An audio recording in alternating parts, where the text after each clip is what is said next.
All right, Algebra 2.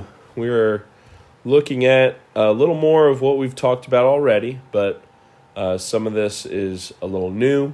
Some of this is familiar. So just kind of bear with me here. The first two things are what we've already seen, but in a little more detail. So on the first one, it says find all the zeros of this if one of the zeros is -3. So we've done this before. -3 goes in the box. We didn't have to change the sign. And set up your coefficients. And then we go 1 down. And then we multiply by the box. So 1 times -3 is -3. That's 0. 0 times -3 is 0. That's -7 when you add down. -7 times -3 is positive 21. And there is our remainder of 0. So when we write out the coefficients as a polynomial, it's x squared plus 0x, which we don't write, minus 7. Well, normally we would factor, but that doesn't factor. But there's other ways to solve quadratics, okay, and we've seen some of them. In this one, the way we would do this is by just using the square root method. So add 7 to the other side. I get x squared equals 7. Square root both sides to get rid of the square. That's x equals, and then plus or minus square root of 7. So not always whole numbers. That's kind of what happened there. Whole numbers are when we factor and it works. If it's not a whole number, you got to do other methods. Okay? So that's what happens on number 2. But look at what happens here is find all the zeros of this, but we're given 2 zeros. So we got to synthetic divide twice. So 3 goes in the box. We get 1. I'm missing a 3, so I don't put 15 yet. I put 0, then -15, then 38, then -60. Bring down the 1, and we're ready to go. So 1 times 3 is 3. Add down, that's 3. 3 times 3 is 9. Add down, that's -6. -6 times 3, that's -18. Add down, that's 20. 20 times 3 is 60, and look at that. We get 0. Now, if you have 2 zeros, I am not going to rewrite the polynomial. I'm going to go straight to our next 0. So the box number is -5, and we're ready to go. Bring down the 1, and we go. Don't include the 0 as a part of this, but you'll see. 1 times -5 is -5. Add down, that's -2. Negative times negative is positive 10. Add down, that's 4. 4 times -5 is -20, and look at that. Remainder of 0. And so now I don't have any zeros left, so I write it out as x to the 4th, x to the 3, and this is x squared minus 2x plus 4. And so once again, normally I would factor this, but we don't have anything that goes into 4 that gives us 2.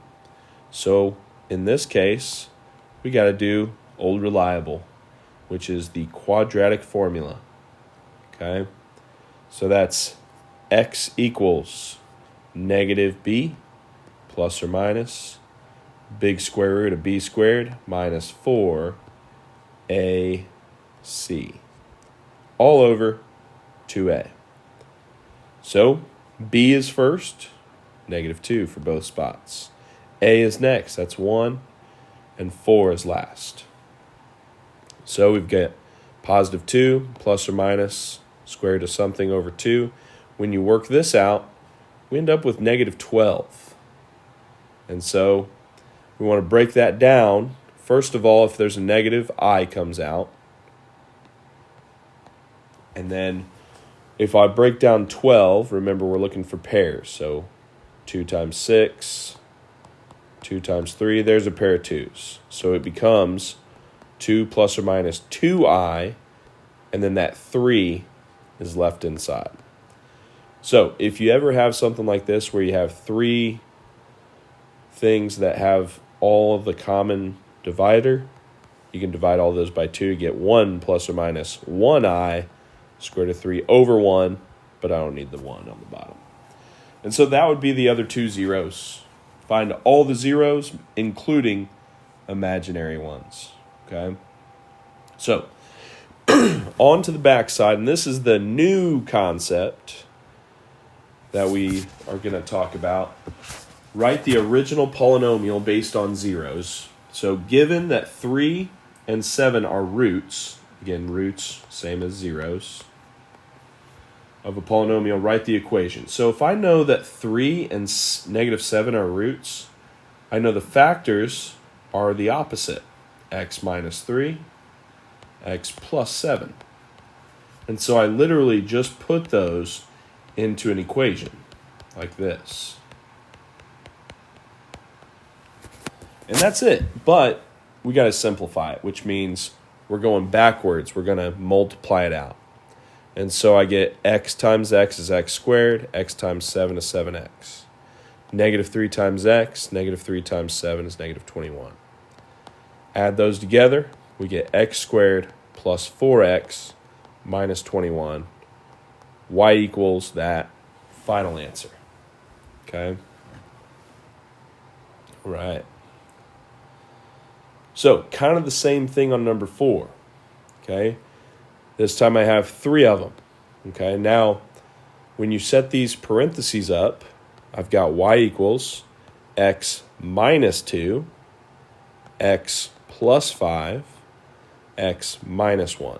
Now, when you multiply these out, I would save the first one for later. Don't mess with it. So I'm going to bring that down with me and multiply these two together. So x times x is x squared. X times negative 1 is negative 1x. And then 5 times x is 5x. 5 times negative 1 is negative 5. Combine those, and we get 4x in the middle. And that's what goes in the parentheses. So x squared plus 4x minus 5. Because I waited to use the first one, it's going to be a lot easier now to multiply. So x times all 3 is going to be x to the third plus 4x squared minus 5x. Now I do negative 2. Negative 2x squared, negative 8x, positive 10. And then I go ahead and combine like terms. The x squareds go together as 2x. Negative 5 and negative 8 are negative 13x plus 10. Oh, sorry, that second one was x squared, and the first one was x. Sorry, hold on a second. Got to get my eraser. There we go. X to the third, x squared, then minus 13x plus 10. And there is my final answer. Okay?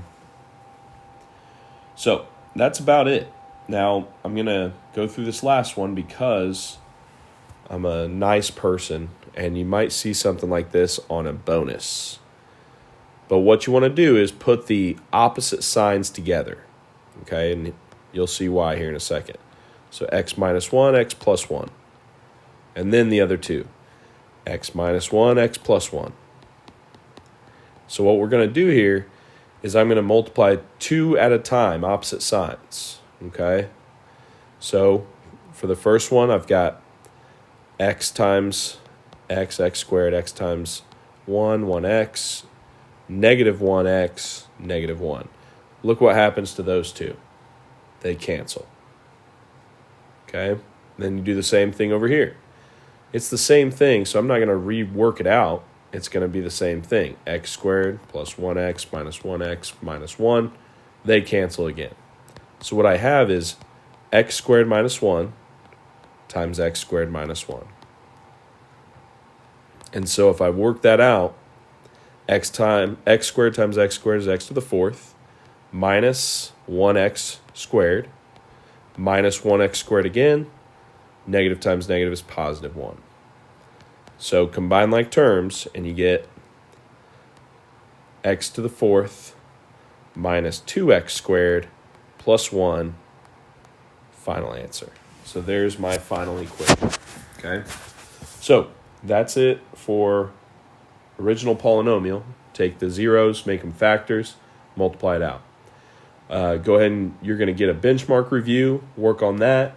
Try and get as much done of that as you can, and then we're going to go through that on Monday before our benchmark on Tuesday. Good luck. Peace.